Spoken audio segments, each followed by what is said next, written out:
الذي هدانا لهذا وما كنا لنهتدي لولا أن هدانا الله أشهد أن لا إله إلا الله وحده لا شريك له وأشهد أن سيدنا محمدا عبده ورسوله الذي لا نبي بعده رب اشرح لي صدري ويسر لي أمري wahlul 'uqdatam min lisani yafqahu qawli. Amma ba'd. Bapak dan Ibu ahli siam yang dimuliakan Allah, apa kira-kira yang mau saya bilang? Karena ini instruksi dari Dewan Masjid yang bilang sebagai jemaah ikut saya.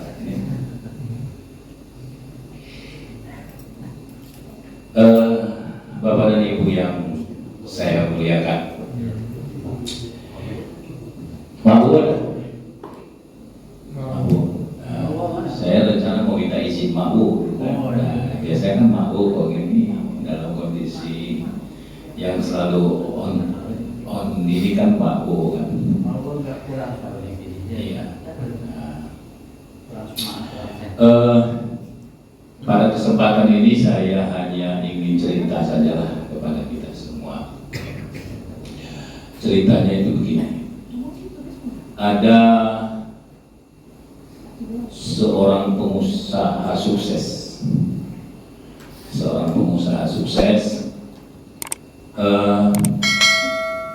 Tapi dia berangkat dari nol. Berangkat dari nol sehingga berhasil dan menjadi kaya raya.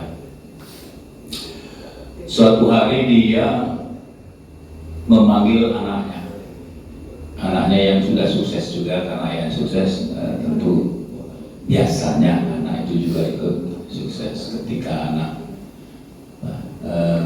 ayah raja, biasanya anaknya juga akan jadi raja, biasanya kan begitu. Nah, dipanggil lah. Dalam cerita ini anaknya itu dipanggil anak sukses tadi. Ceritanya 3 orang. Cerita anak ini 3 orang. Ketiga-tiganya dipanggil.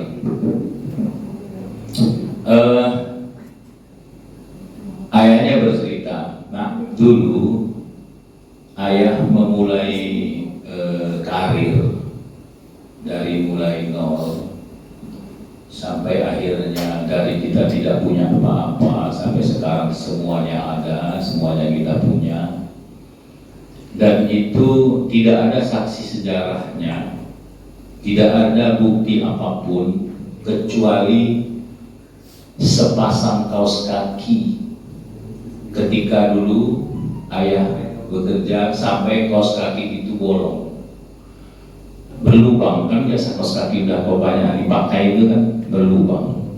Nah, kaos kaki yang berlubang ini sekarang ayah simpan di lemari itu, di dalam kotak berwarna hijau. Nah, kira-kira gitulah. Dari kaos kaki itu, sepasang kaos kaki itu sebagai bukti sejarah, saksi mati kesuksesan ayah dari mulai nol sampai sekarang seperti sekarang ini.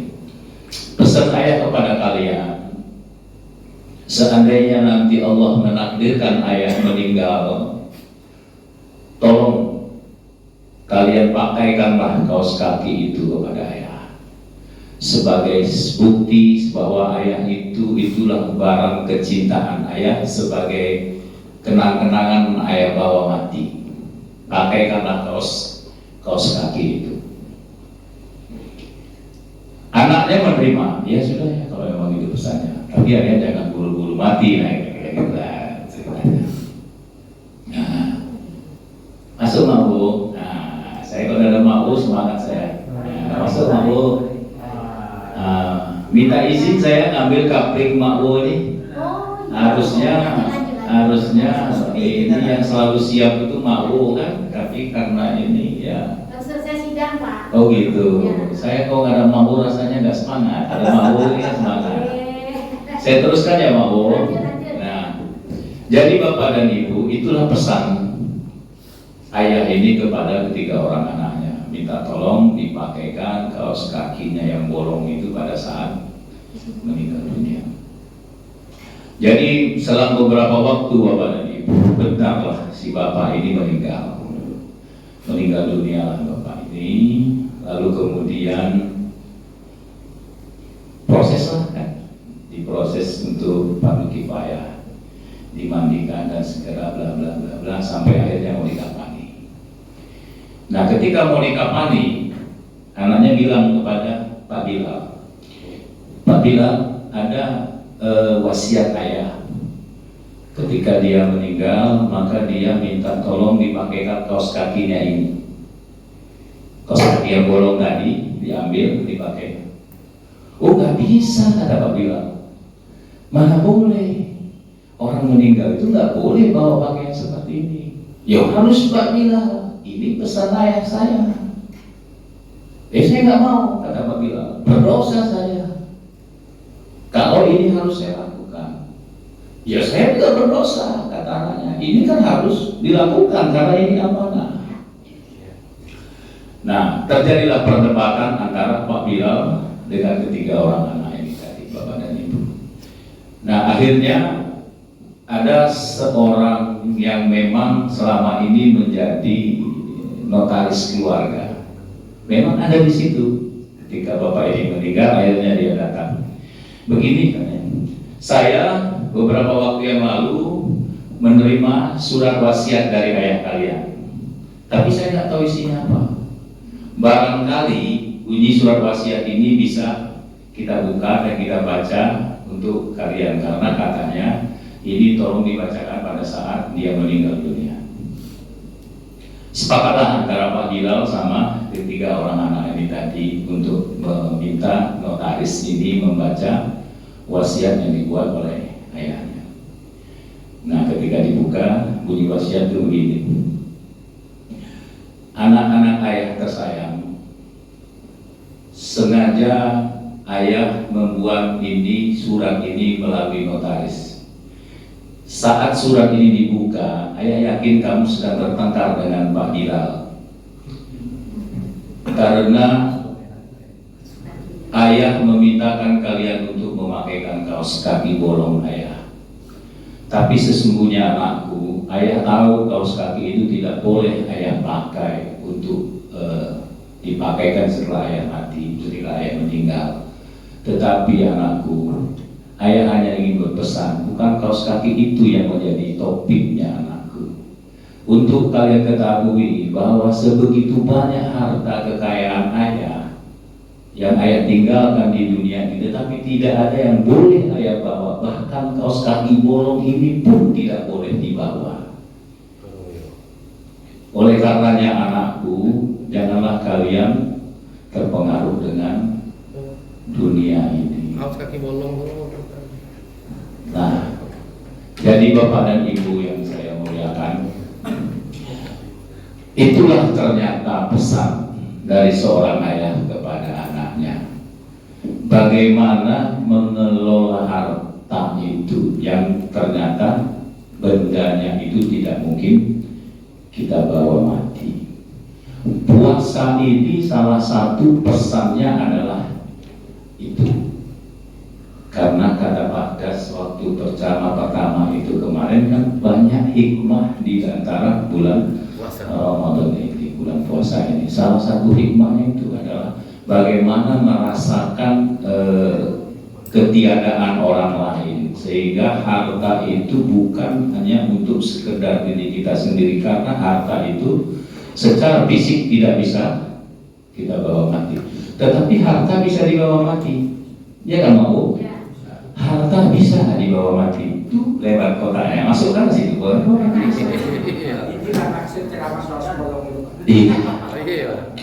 Kata orang, mobil nggak dibawa mati, bisa. Tapi jangan kita yang bawa.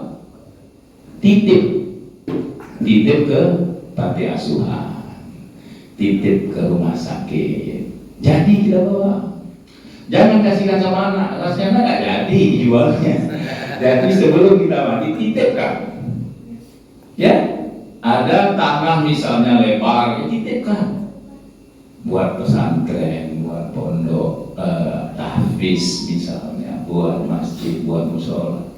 Nanti kita bawa. Siap itu kita pilih mari setelah. Karena kita titip, bukan kita kasihkan. Kalau sama anak kan dikasihkan. Nah, jadi itu bapak dan ibu.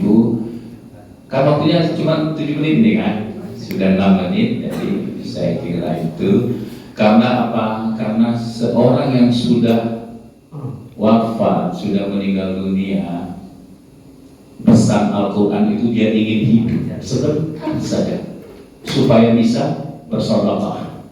Ada yang bawa api surah apa itu ya? Apa itu ya? Al-Munafikun ya. Al-Munafikun ayat 10 apa bunyinya? Coba tengok apa bunyinya. Quran surah Al-Munafikun ayat 10. Kalau nggak silap saya ayat 10 apa 11?